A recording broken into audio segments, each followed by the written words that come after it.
샬롬, 이번 한 주 승리하셨습니까? 하나님의 평강이 여러분의 삶 가운데 가득하기를 축복합니다. 다 같이 기도하겠습니다. 참 좋으신 아버지 하나님 감사드립니다. 한 주간의 고단한 삶도 그 가운데 우리와 함께 동행하여 주시고 이 시간에 또한 우리에게 하나님의 그 위대한 말씀을 허락하여 주심에 감사를 드립니다. 말씀이 우리의 삶 가운데 적용되게 하시고 또 말씀에 순종하는 우리 모두가 되도록 인도하여 주시옵소서. 함께하여 주실 것을 믿사오며 살아계신 예수 그리스도의 이름으로 기도드립니다. 아멘. 네, 오늘 함께 보신 말씀은 마태복음 22장 23절부터 33절까지 말씀 되겠습니다. 부활이 없다 하는 사두개인들이 그날 예수께 와서 물어 이르되 선생님이여, 모세가 일렀을 때 사람이 만일 자식이 없이 죽으면 그 동생이 그 아내에게 장가들어 형을 위하여 상속자를 세울지니라 하였나이다. 우리 중에 칠형제가 있었는데 마지가 장가들었다가 죽어 상속자가 없으므로 그 아내를 그 동생에게 물려주고 그 둘째와 셋째로 일곱째까지 그렇게 하다가 최후에 그 여자도 죽었나이다. 그런즉 그들이 다 그를 취하였으니 부활 때에 일곱 중에 누구의 아내가 되리이까? 예수께서 대답하여 이르시되 너희가 성경도 하나님의 능력도 알지 못하는 거로 오해하였도다. 부활 때에는 장가도 아니가고 시집도 아니가고 하늘에 있는 천사들과 같으니라. 죽은 자의 부활을 논할진대 하나님이 너희에게 말씀하신 바 나는 아브라함의 하나님이요 이삭의 하나님이요 야곱의 하나님이로라 하신 것을 읽어보지 못하였느냐? 하나님은 죽은 자의 하나님이 아니요 살아있는 자의 하나님이시니라 하시니 무리가 듣고 그의 가르치심에 놀라더라. 우리가 신앙생활을 하면서 두려움과 또한 죽음의 공포를 느낄 수가 있겠죠.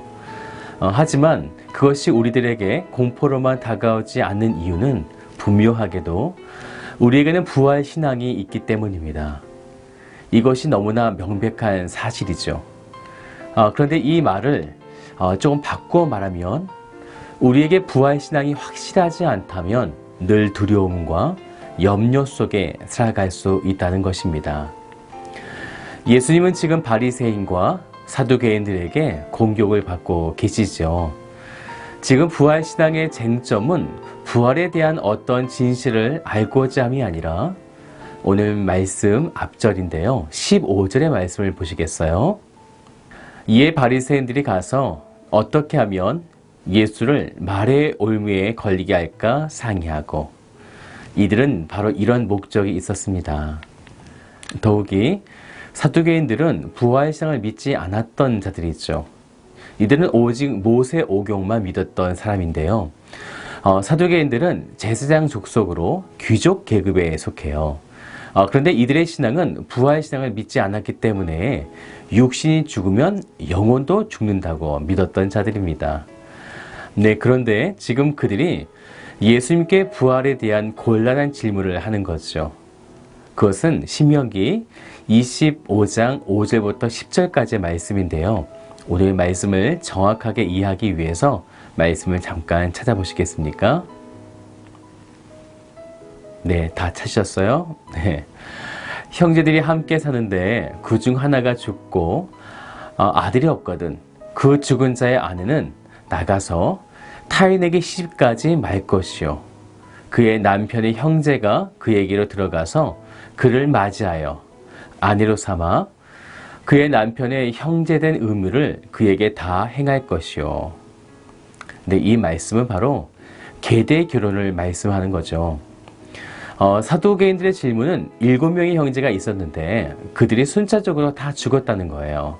그래서 계속적으로 계대 결혼을 통해서 그들의 동생들이 형의 아내를 이어받고 또 죽으면 동생이 또 이 아내를 이어받았다는 거죠. 그러면 이 아내는 부활할 때에 남편이 7명이나 될 텐데 누구의 아내인가? 라는 아주 난처한 질문을 한 것입니다. 이 계대 결혼의 핵심이 뭘까요? 그것은 조금 전에 보았던 신명기 25장 6절의 말씀인데요. 다시 한번 보시겠어요? 그 여인이 낳은 첫 아들이 그 죽은 형제의 이름을 잊게 하여 그 이름이 이스라엘 중에서 끊어지지 않게 할 것이니라. 네, 이 계대 결혼의 가장 중요한 특징은요, 바로 후사입니다. 그들의 자손은 절대로 끊어지지 않는다라는 것이죠. 그러면 생각해 보세요. 왜 끊어지면 안 된다고 말씀하신 걸까요? 계대 결혼의 핵심이 있습니다. 이 계대 결혼의 핵심은요, 바로 예수 그리스도의 나심을 위해 반드시 그 가계가 끊어지면 안 되었던 것입니다. 그래서 이 언약을 물려줄 후사가 없다는 것은 곧 언약에서 떨어져 나갔다라는 것을 의미하는 것입니다. 그래서 사탄은요, 이스라엘 백성들을 끊임없이 이 언약에서 떨어져 나가도록 공격하게 됐죠. 가인과 에서와 같은 가족이 공격하고 바벨론과 같은 나라들이 공격해서 예수 그리스도까지 이어질 그 후사를 완전히 끊어지게 하려고 했던 것입니다. 그런데 이 계대 결혼의 참된 의미를 알지 못했던 사두개인이 이 계대 결혼을 통한 부활 신앙으로 예수님을 공격하고 있었던 것이죠. 그래서 예수님은 오늘 본문 29절에 이와 같이 말씀하십니다. 함께 보시겠어요? 예수께서 대답하여 이르시되 너희가 성경도 하나님의 능력도 알지 못하는 거로 오해하였도다 라고 말씀하셨어요. 헬라어를 보게 되면요, 하나님의 능력을 말할 때 이 하나님은 데오스라는 말인데요, 하나님이 천지를 창조하실 때에 창세기에서 우리들에게 처음 알려주신 하나님의 이름이었던 엘로힘과 똑같은 말입니다. 그러니까 그들을 향해서 예수님께서 이렇게 말씀하시는 거죠. 사두개인인 너희들아, 전능하신 하나님의 능력도 그리고 너희들이 지금까지 믿어왔던 성경도 다 오해였다. 오해라는 말은요, 길을 잃었다, 미혹되다 라는 말입니다. 사두개인들은요, 분명히 창세기, 출애굽기, 레위기, 민수기, 신명기, 이 모세 오경을 믿는 자들이었습니다.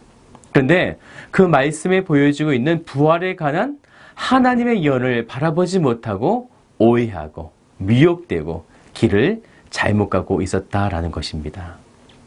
그러면 왜 그럴까요? 그것은요, 말씀이 그들에게 가려졌기 때문입니다.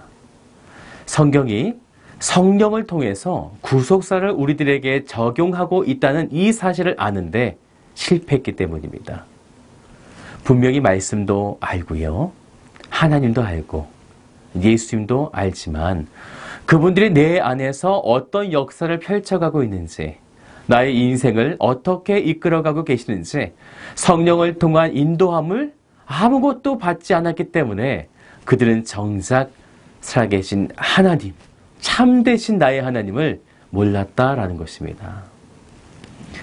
아무것도 알지 못하는 그들에게 이제 예수님은요, 굉장히 충격적인 말들을 그들에게 하시게 되죠. 사실 그들이 예수님을 바라볼 때 어떤 시각으로 예수님을 바라보았습니까? 선지자 정도로 바라보았죠. 그런데 예수님께서 32절에 이렇게 말씀하세요. 나는 아브라함의 하나님이요, 이삭의 하나님이요, 야곱의 하나님이로다. 네, 사실 말씀이 쉬워 보이지만요, 이 말씀이 굉장히 좀 어렵습니다. 나는 누구의 하나님이요 라고 할 때요, 나는 하나님이다 라는 것은요, 헬라어로 에고엠이라는 말인데요, 이 말은요, 사실 사두개인들이 이미 알고 있는 말이었어요. 모세가 떨기나무에서 하나님을 만날 때에 하나님이 자신의 이름을 이렇게 알려주셨어요. I am who I am. 나는 스스로 있는 자다라고요. 이 말은요, 곧 에고에미라는 말입니다. 그런데 여기에 부활에 대한 한 가지 굉장히 중요한 사실이 있는데요, 여기에 사용된 시제가 현재 동사라는 것이에요. 나는 스스로 있는 자다. 이것이 바로 현재 있는 것이다. 그렇다면 이 말이 왜 중요할까요? 예수님께서 분명히 말씀하셨죠. 나는 아브라함의 하나님, 이삭의 하나님, 야곱의 하나님. 근데 이것이 현재 동사였다. 그 말은요, 아브라함과 이삭과 야곱은 지금은 더 살아있다라는 것을 말씀하고 있는 것입니다. 이 말씀은요, 구원을 받은 모든 자는 하나님 안에서 죽음이라는 것이 없다, 잠시 잠자는 것이다라는 것입니다. 그렇기 때문에 하나님은 죽은 자의 하나님이 아니라는 것이죠. 바로 산 자의 하나님이라는 것입니다. 하나님을 믿는 모두가 다 살게 되기 때문에 바로 그렇게 되어진다는 말씀이에요. 그렇기 때문에 우리에게는요, 두려움이 있을까요? 두려움이 없는 것이죠. 왜냐하면 죽음이 없기 때문입니다. 우리에게는 끝이 없기 때문이에요. 사랑하는 여러분, 부활에 대한 소망을 온전히 바라보시길 바랍니다. 여러분이 부활신앙을 성령을 통해 확신하게 될 때 여러분의 인생에는 절대로 두려움이 존재하지 않을 것입니다. 그 어떤 풍파가 내게 온다 할지라도 오히려 기쁨으로 그 모든 것을 이겨내게 될 것입니다.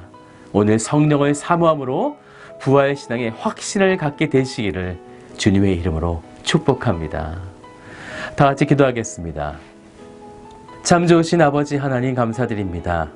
우리에게 영원한 생명을 주시고 그 영원한 생명을 통해서 우린 죽은 자가 아닌 산 자로서 아버지 하나님을 바라볼 수 있도록 인도하여 주셔서 감사를 드립니다.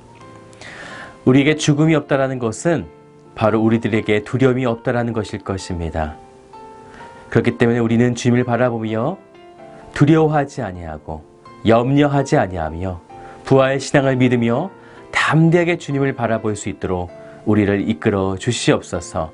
세상에 수많은 풍파와 환난으로 인하여 우리는 때때로 두려움에 휩싸일 때가 많이 있지만 우리는 절대로 두려워하지 않은 것은 바로 우리들에게 영원한 생명이 있기 때문인 줄로 믿습니다. 모든 성도들이 주님께서 주시는 부활 신앙에 확신을 갖도록 주께서 함께 동행하여 주시옵소서. 행하실 주님을 찬양하며 살아계신 예수 그리스도의 이름으로 기도드립니다. 아멘.